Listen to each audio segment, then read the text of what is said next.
마태복음 27장 27절에서 31절까지만 보겠습니다. 좀 길기 때문에 마태복음 27장 27절에서 31절까지 제가 봉독합니다.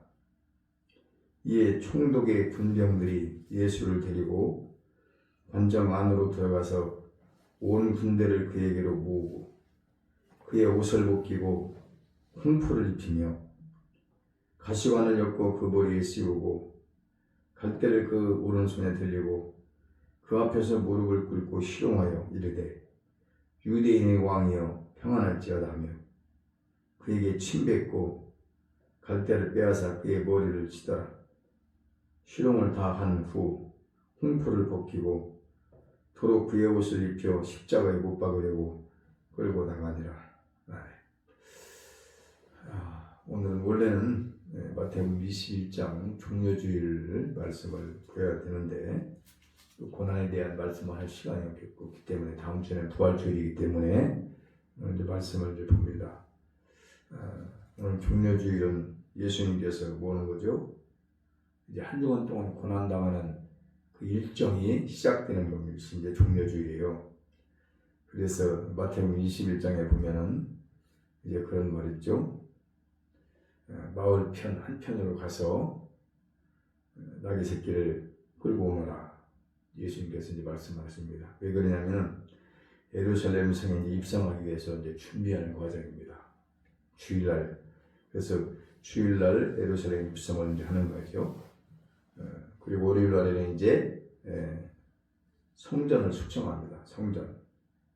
성전에 들어가 보니까 매매를 하고 21장 12절에 예수께서 성전에 들어가서 성전 안에서 매매하는 모든 사람들을 내쫓으시며 돈 바꾸는 사람들의 상과 피드립하는 사람들의 의자를 둘러엎으시고 성전이 너무 더러운 거예요.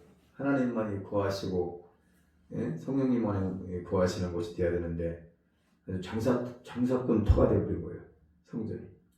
그래서 예수님께서 성전을 다 정화시켜 버렸습니다.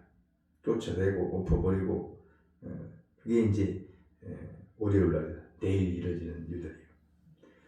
그리고 화요일날에 이제 종말에 대해서 강론을 하시고 이제 목요일날은 최후 만찬 겟세마네 기도를 하시고 금요일날은 십자가에 죽으시고 토요일날은 무덤에 계셨다가 주일날 부활하신 겁니다.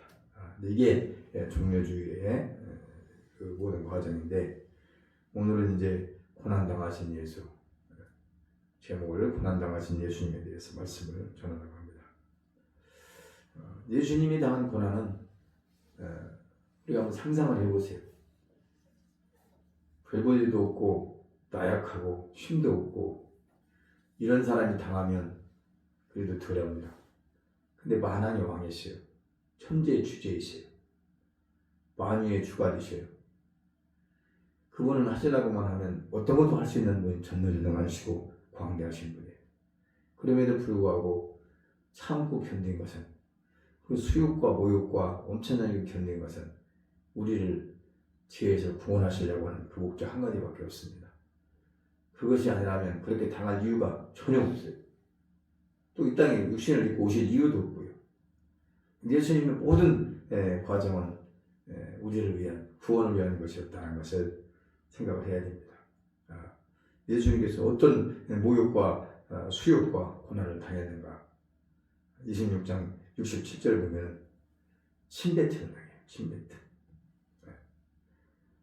침뱉음을 당한다는 게 이게 얼마나 비참한 겁니까? 침을 뱉어요.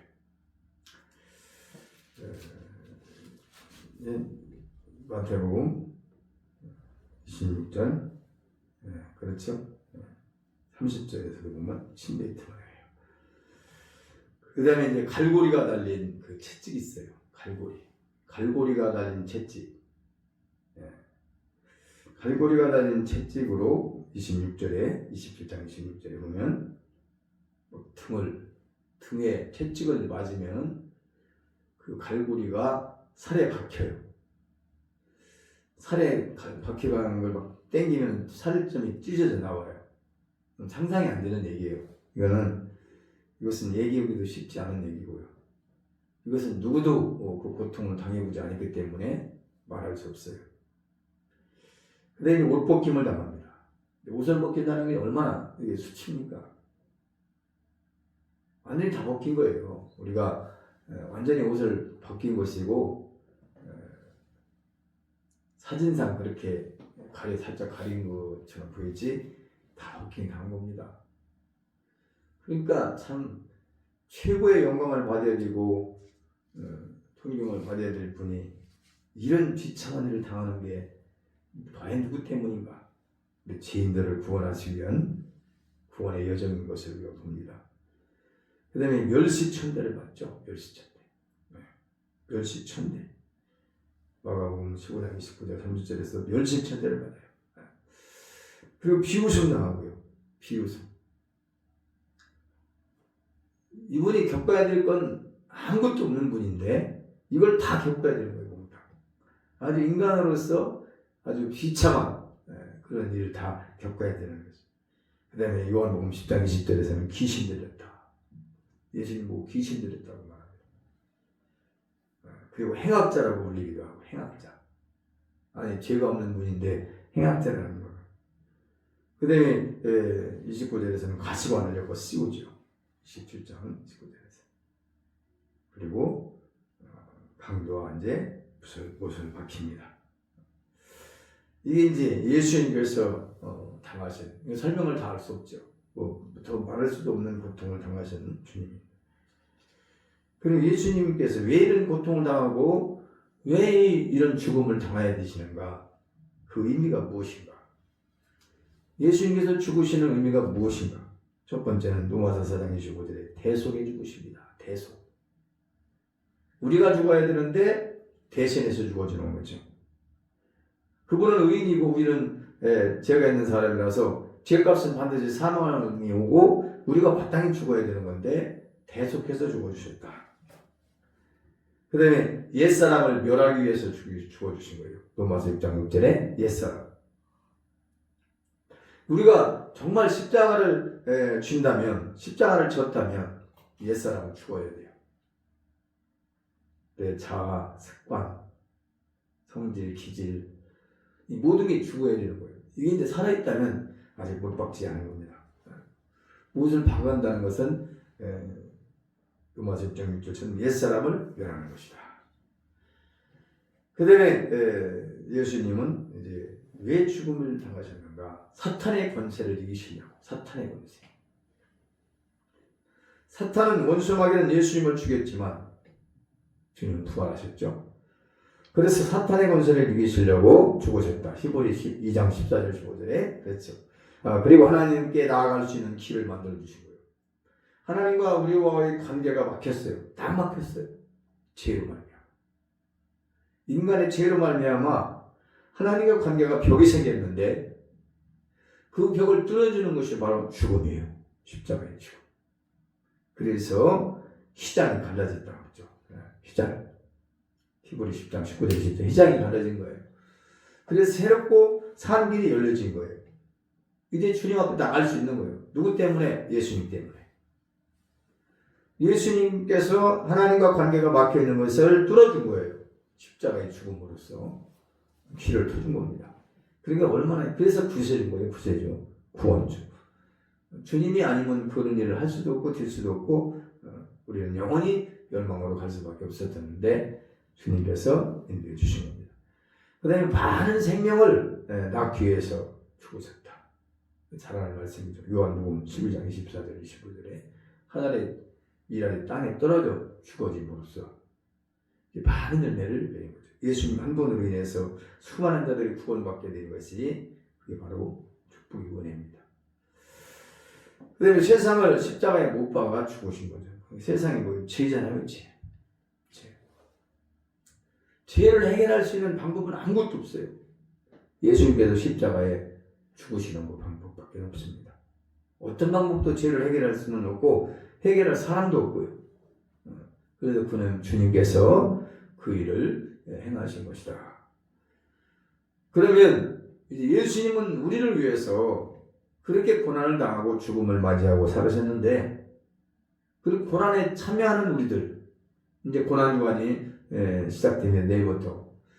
그럼 고난에, 성도들은 그 고난에 어떤 정신과 마음으로 어떤 자세로 참여해야 되는가? 첫 번째는 이제 빌립보 4장 14절에 그리스도의 고난에 참여해야 된다. 그리스도의 고난. 당신만 죽으시오. 당신만 고난 당하시오. 우리는 희희낙낙거리고 즐기고 이럴 일이 아니죠. 그 고난에 그리스도가 당한 나를 위해서 십자가를 지시고 죽으신 그 고난에 참여하기 위해서 경건하게 한 주간을 주님 기억하면서 십자가를 바라보면서 살아가야 되는 것이 성도들이 해야 됩니다. 두 번째는 자기 자신을 죄를 깨달아야 돼요. 예수님께서 십자가를 지시는 것을 보면서 아무 생각 없이 살아간다면 의미가 없죠. 안타깝죠. 자신의 죄를 깨닫는 거예요. 그걸 보면서. 그리고 이제 겸손하게 해결을 해야 된다. 겸손하게. 그리고 자신의 고난을 인내로서 이겨야 돼요. 주님의 고난을 생각하면서 이겨야 될 줄을 믿습니다. 그 다음에 절제하는 생활을 해야 되겠죠. 절제. 언행심사. 말과 행동과 생각과 이 여러 가지 일들을 절제하는. 우리가 평생 그렇게 살아야 되겠지만 최소한 일주일 동안만이라도 우리가 동참해 보려고 애쓰는 주님의 고난에 동참해 보려고 애쓰는 한 주간이 되어야 됩니다. 그것이 이제 우리가 성도들이 해야 될 일이에요. 예수님의 고난에 참여하는 일입니다. 우리가 똑같이 예수님처럼 당할 수는 없죠. 당하지도 못하고 당할 수도 없어요. 그러나 우리가 생각과 마음과 삶을 참여해 보여야 되겠다는 생각을 가져야 된다. 그 다음에 이제 말씀을 깊이 묵상하는 시간이 필요하다. 주님께 마음을 고정하고 말씀을 깊이 묵상하는 한 주간. 그 다음에 이제 경건한 생활이 필요하다. 그렇죠? 경건. 그 다음에 성도가 기뻐해야 될 고난이 있어요. 요즘 어불성설 같고 무슨 그런 게 있을까? 우리가 기뻐해야 될 것이 무엇인가? 5가지가 있습니다. 우리가 기뻐해야 될 고난이 뭔가? 그러면 고난을 기뻐한다? 좀 맞지 않는 얘기 같죠? 그러나 헛되지 않기 때문에 그래요. 고난이라는 것은 반드시 얻어지는 게 있어요. 고난에서 고난으로 끝나지 않습니다. 예수님께서 십자가의 고난을 받으심으로 부활의 영광을 나타냈듯이 고난이 고난으로 끝난다면 그것은 참 불쌍하고 안타까우나 그러나 고난은 반드시 유익을 주고 고난 후에는 반드시 영광이 있고 기쁨이 있다는 거예요. 베드로전서 3장 14절에 성도가 기뻐해야 될 고난이 뭐냐? 의를 이루기 위해서 받는 고난. 의. 그렇죠? 의를 이루기 위해서. 내가 한마디로 말씀을 지키기 위해서라든지 하나님 뜻대로 살려고 하다라든지 이렇게 받는 고난. 이건 값진 것이죠. 믿음으로 살려고 받는 고난. 이런 것이 이제 값진 것이고 기쁜 것이죠. 두 번째는 골로새 1장 24절에 교회를 위해서 받는 고난을 기뻐하라. 교회를 위해서. 바울은 자기 육체를 채운다고 했어요. 교회를 위해서. 교회를 위해서 받는 고난. 그런데 오늘날 교회를 위해서 누가 고난 받으려고 합니까? 힘들고 어려우면 다 떠나버리고 교회가 어려웠거나 교회가 재정적으로 어렵거나 하면 다 떠나버려요. 짐을 벗으려고. 그 짐을 지고 가려고 하는 사람은 신실한 그리스도인인데 그런 사람 보기에는 쉽지 않죠. 그래서 골로새 1장 24절에 교회를 위해서 받는 고난을 기뻐해라. 왜? 거저가 아니거든. 반드시 하나님은 기억하시기 때문에 갚아주셔요. 보상해 주셔요. 칭찬과 상급과 면류관으로 갚아주셔요. 교회를 위해서 헌신하고 드려진 모든 것들 하나님은 지나치지 않습니다. 다 보시고 아시기 때문에.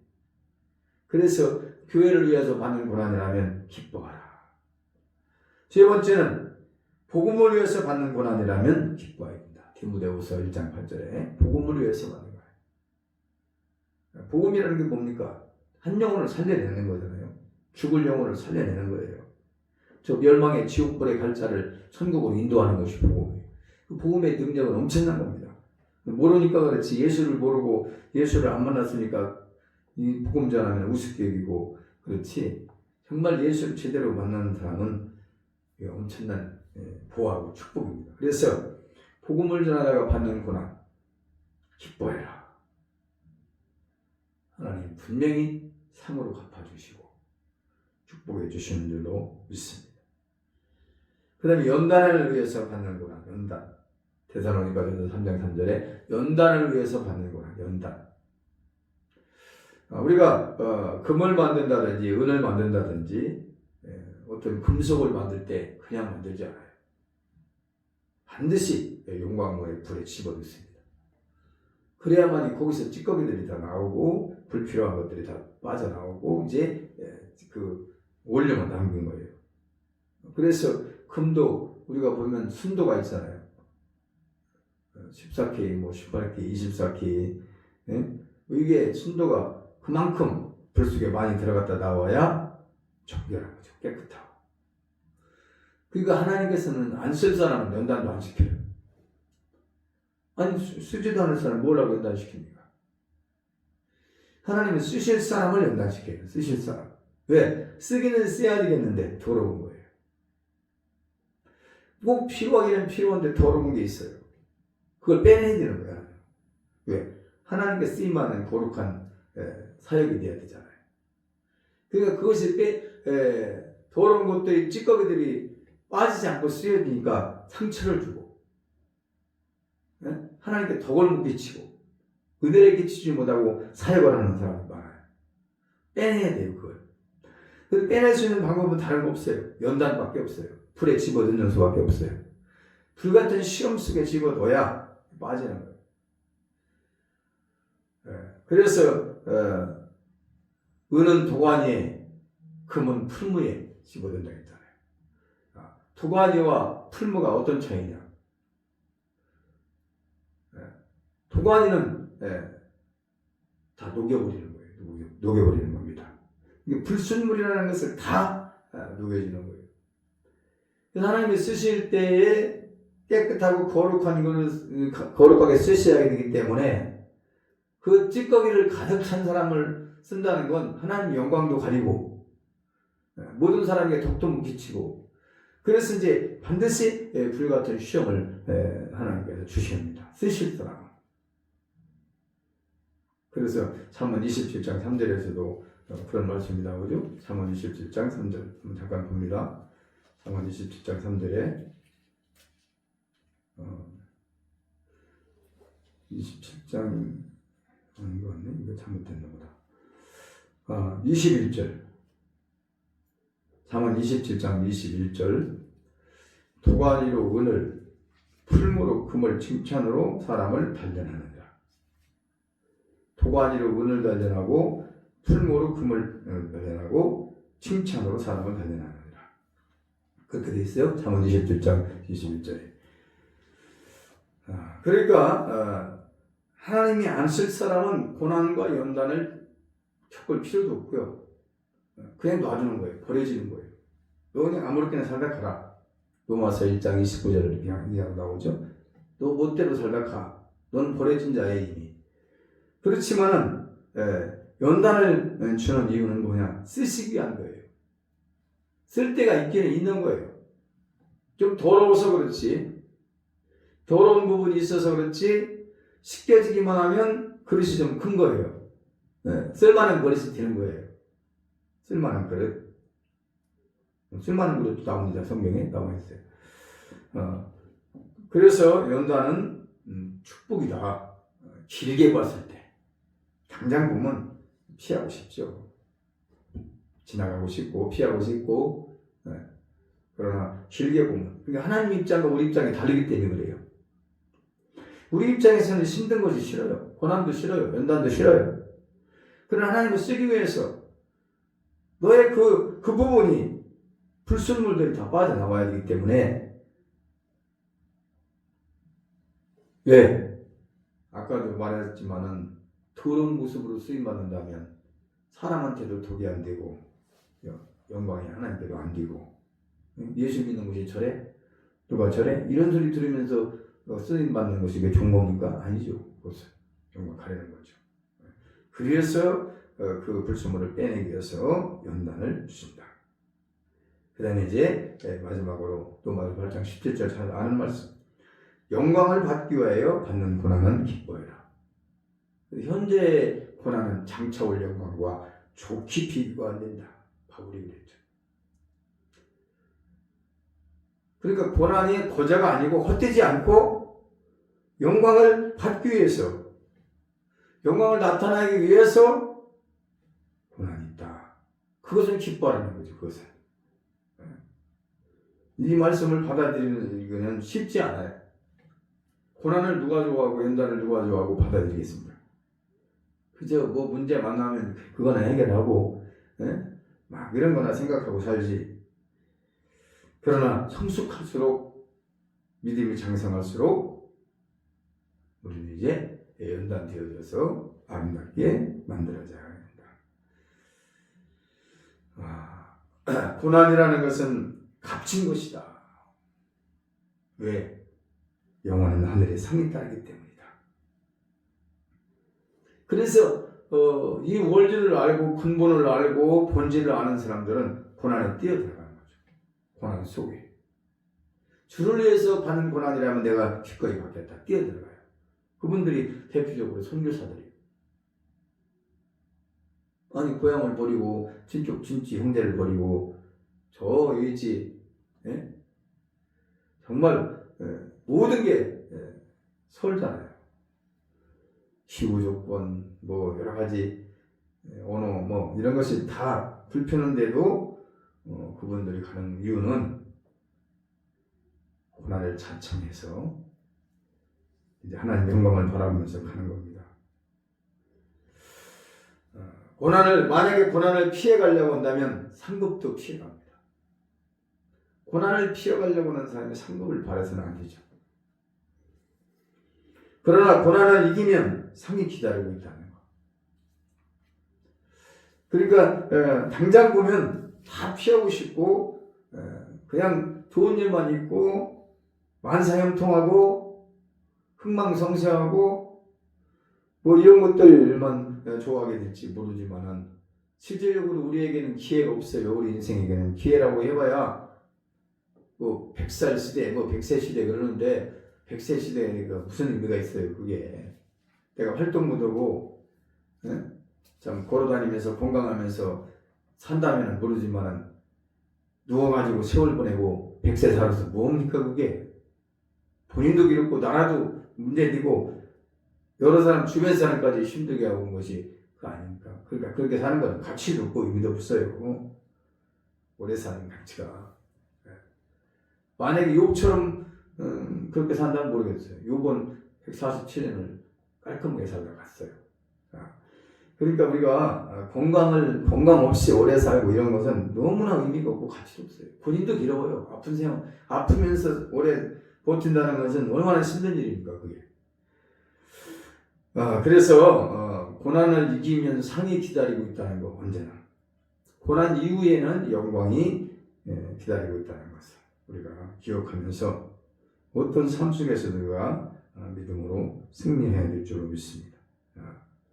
예수님이 당하신 고난을 다 말할 수 없어요. 더 많은 고난들이 있죠.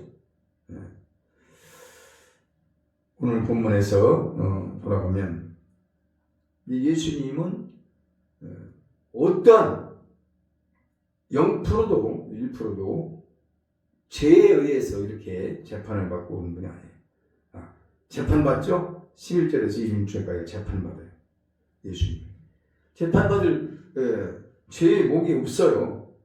그냥 미래에 따라서 그냥 예수님을 못 박으라고 악한 세력들이 의논을 해가지고 그렇게 하는 것을 봅니다. 그 다음에 손으로 맞기도 해요. 손으로 주먹으로 맞고 한바닥으로 맞고. 그 다음에 뭐 이제 머리도 때립니다. 머리. 그리고 예수님께서 피를 다 쏟아낸 것이 이제 최종적으로 옆구리거든요. 옆구리. 최종적인 네가 옆구리 맨 나중에 찔린 것이. 손과 발에 옷을 벗죠. 손하고 발. 근데 머리에는 가시관을 써가지고 머리에서 피를 다 흘려요. 등에는 채찍에 맞음으로 등에서 피를 흘려요. 그리고 이제 다 겉에서 나오는 피잖아요. 이것들은. 근데 속에서 나오는 피가 있어요. 그게 옆구리예요. 옆구리. 옆구리가 이게 중요합니다. 마지막 옆구리 창을 찌른 거잖아요. 옆구리에. 근데 왜 옆구리인가? 그 신장이에요. 신장. 신장. 우리 몸에서는 어디를 찔러도 피밖에 안 나와요. 신장만 물과 피가 나와요. 물도 생명을 의미하고 피도 생명을 의미해요. 우리 인체 구조가 다 물과 피로 되어 있어요. 살하고 빼면. 그러니까 옆구리를 그냥 생각 없이 찌른 게 아니에요. 이것을 더 깊이 나가면 아담의 옆구리에서 하와가 나온 거예요. 갈비뼈로. 그리고 옆구리가 최종 생명을 말하는 거예요. 물과 피를 쏟아낼 수 있는 곳을 그게 어디냐? 신장인데 바로 창으로 찔렸다. 실수해서 찌른 게 아닙니다. 옆구리를. 물과 피를 다 쏟아내야만이 생명을 완전히 우리에게 주시는 거예요. 그래서 그분이 옆구리를 찔리면서 물과 피를 다 쏟아냄으로써 우리가 영생을 얻었고 생명을 얻은 줄로 믿습니다. 이것이 바로 그분이 당했던 고난을 상징하는 거예요. 그 은혜를 잊지 아니합니다. 구원의 은혜. 그냥 우리 편에서는 쉽게 구원받았네. 엉터리같이 예수 믿으면서도 구원받았네. 그렇게 가치 없는 겁니까? 예수님 죽음이? 예수님 죽음이 그렇게 가치 없냐고. 믿음도 없고 엉터리로 살아가면서도 천국 간다고 생각하면서 착각하는 인간들이 얼마나 많습니까? 이거 한숨스러운 일이에요. 이게. 우리가 구원받기 위해서는 나는 고통을 안 겪었지만 그분은 처절하게 겪은 거예요. 처절하게. 정말로 우리를 천국 보내기 위해서 아주 처절하게 그 하나님의 아들인 신분을 가지고 왕의 신분을 가지고 그렇게 겪은 거예요. 근데 너무 쉽게 천국 간다 엉터리로 믿고 엉터리로 살고 믿음도 없으면서 그렇게 쉽게 생각하는 거예요. 그분이 치른 이 고통은 상상이 안 됩니다. 그래서 그 십자가의 고난을 생각하는 사람만이 정말 은혜를 감사할 수 있고 구원받은 은혜가 그에게 기쁨이 될 수 있습니다.